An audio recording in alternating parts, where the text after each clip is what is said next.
Situated just 13 miles out of York is the small but prosperous town of Easingwold. This lovely little town is best known for agriculture, but is also famous for the production of steel, mainly in the use of cutlery. It has a home family feel, and it's a place where everyone knows everyone. However, not many people may know that this town was the terminus for a famous little railway line. It wasn't a main line or a through line, but it was, at the time, one of the shortest lines in the north. The general chatter to put Easingwold on the railway map began as early as 1836. The Great North of England Railway Act had just been passed, and plans were being drawn from a line for York to Darlington. A local lawyer and toll booth collector called Robert Gill knew the implications of having the railway go through or near to the town. The growth of industries would have been phenomenal, and the town would flourish from the success. The petition was unsuccessful, and the line was built 3 miles to the west of the town. But the idea of a line simply wouldn't go away. Books were written advocating for a branch line, and a local horse breeder, famous for his stock of racing mares, even promised his best mare's yearly winnings to be gifted to the town on the proviso that a railway be built. Even the famous railway cartographer of the time, Bradshaw, was brought into the fray, with him indicating a proposed railway line in his maps of 1851. However, despite everyone's efforts, the line failed to materialise. In the early 1860s, the first real consideration of a through line was on the table. It was a through line to Teesside for freight, but it was a start. The line never passed the planning board, but it gave supporters of the line a real boost to their morale. In the end, it took one influential letter to the Yorkshire Post and the Leeds Intelligencer to put firm ideas on the table. The letter was penned by a Mr. F. E. Routledge, and it wasn't a simple read. It outlined in detail the need for a railway and proposed the nearby station of Ulm as the start of the branch line. The line would be approximately 2.5 miles long. It took a few years, but landowners on which the route would take were happy to sell their land for the project. The landowners and residents got together and applied for an act to make the railway happen. In 1887, their wish was granted, and the Easingwold Railway Act was born. But having a railway act is one thing, building it is another. Luckily, the neighbours and the railway giant, the North Eastern Railway, heard of the plan and offered their help with anything that they needed. Through public meetings and consultations, the cost to get the railway up and running would sit in the excess of £8,700, about £1.4 million today. But the locals knew that the benefits would outweigh the cost. The plan was laid out quickly. The NER started to make changes to Ulm Station and changes to the signalling, ready for the points to be installed.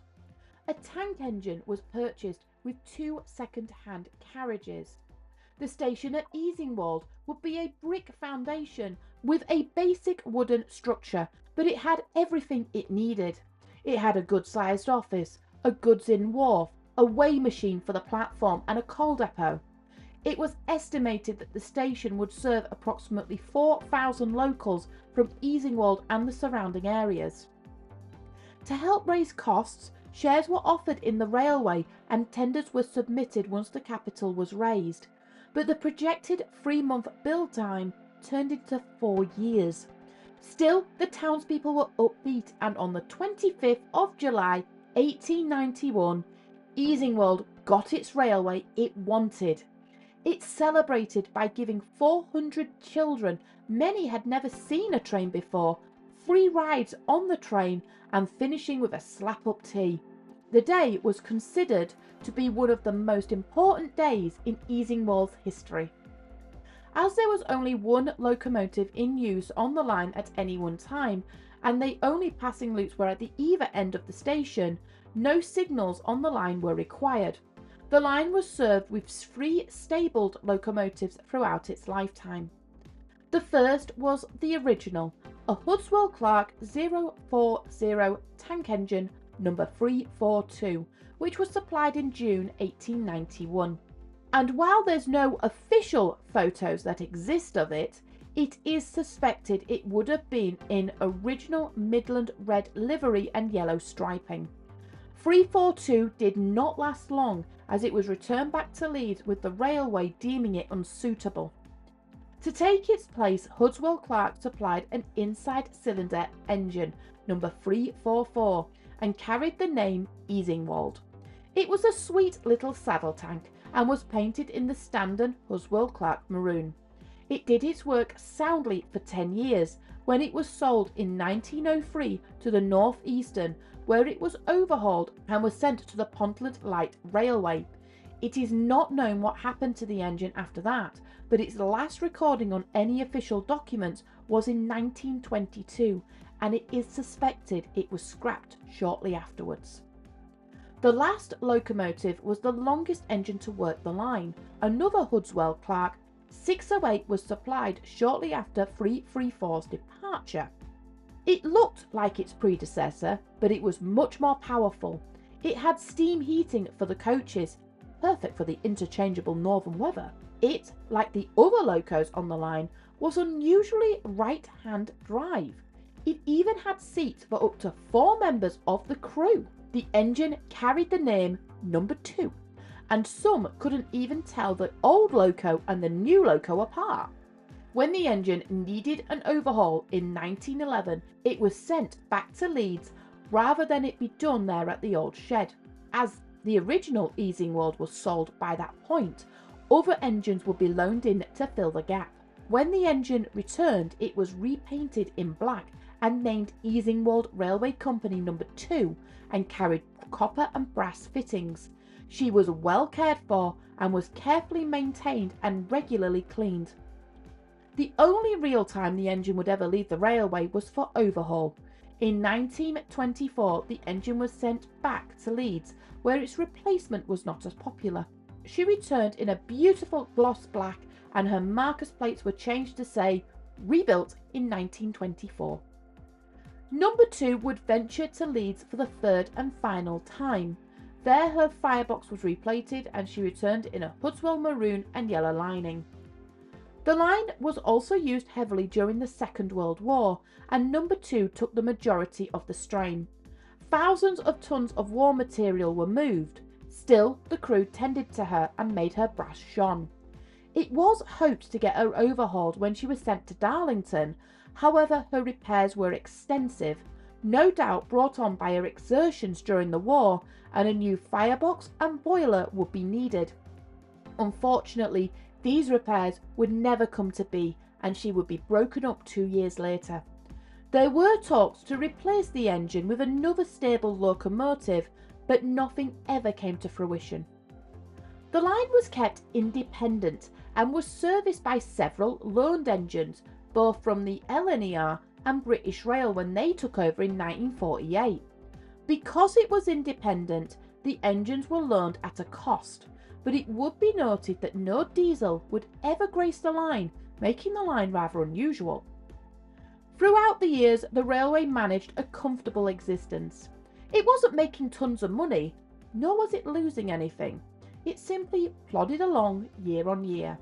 It appeared to make a steady and increasing return, and there was plans to keep the line open, with the line being completely renewed in 1944-45. But after the war, the railway started to see passenger and cargo numbers drop. With the cost of the renewal of the track weighing on them and the higher charges mounting, the railway saw its first ever dip into negative figures. It didn't help either when the director, Mr. Coates, appealed to get the higher charges reduced but was rejected, and the station master was forced to take up office when he retired. The station master passed away a year later, and the job fell to a York clerk called Mr. Bell. Mr. Bell took on the mantle of station master, and under his leadership the line started to see a reduction in the deficit. In 1952, the shareholders held a meeting and the threat of closure was well and truly on the cards, but it was decided to review it in 3 months, as the company was making strides to get back into that black. But the line was beginning to show its age. The pristine line was looking weary and worn, and as the station master said, coal is more important than a lick of paint. The station survived for the next 2 years, and slowly its deficit was receding, but it appeared it was not fast enough. The railway was seeing the same trend affecting the network as people abandoned the lines for the roads and knew its luck would only take it so far. In 1957, it was decided that the railway was no longer viable and it was decided to close the line for good. The last train to leave the station was celebrated in a rather unique way. The very first driver to drive the train for the first time in 1891 was still alive, so Sidney Smith was invited to hold the unique title of driving the first and last train on the line. Fittingly, 3 of the children were also still alive and travelled with him. People lined the track waving goodbye to its faithful line, and the train itself gave its own final fanfare with setting off the line's fog detonators. At the end of the line, the driver and the fireman dropped the fire for the final time and walked the line back to the station to drive home by car. Its line devoid of its loco for the last time after 66 years of loyal service. Of course, credit for this story is to the people of Easingwold. Ordinary people were willing to step up to be directors to give the railway life, and the station saw 7 station masters and several key drivers, including Sidney Smith and George Peregrine. George, or Jack, was well known as one of the mainstays on the line. He rode the train when he was little and worked through the job so he could do anything from boiler washouts to cleaning. He was seen as a cheerful chap with a can-do attitude and lived close to the line in one of the railway cottages. He was the life and soul of the line, and it was him that helped fire the engine on its last day of service. Jack passed away in 1967 and was sorely missed. The line was demolished bit by bit over the next few years, and even Allen Station fell victim to the improvements of the East Coast Main Line. But if you look hard enough, there are still relics. The main relic is the station hotel, which is now a private dwelling. But at the National Railway Museum, you can find No. 2's maker's plate, and some of her controls were saved at Darlington, and a jack and toolbox was used for maintenance. Even the station master's hat is still safe for the nation. So even though the main station and the line has long since been lost to time, Easingwold's worth a visit. It's a wonderful town and it's very proud of its railway heritage.